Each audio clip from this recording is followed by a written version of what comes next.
Welcome to the QuickStart series, where we show you how to set up and configure your VOLO access control system. In this video, we will be looking at creating a new site in a few simple steps. Let's get started.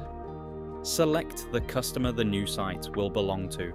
Navigate to the Sites menu option in the top bar. Then click New in the left-hand side menu.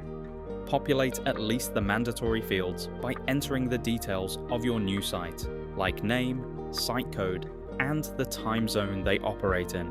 The site code is a mandatory alphanumeric field. This is used as an additional aid for site identification.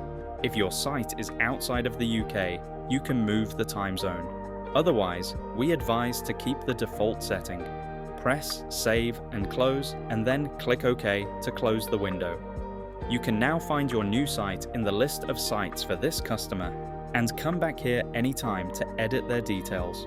Note that new sites inherit customer level settings, such as fire alarm integration, door time settings, and event settings. Watch out for our next video on editing sites for instructions on how to customize these settings for a site. That's it. Your new site is now set up. If you need any further information, you can visit our wiki. Please find the link in the description or contact CIE. Thank you for choosing VOLO.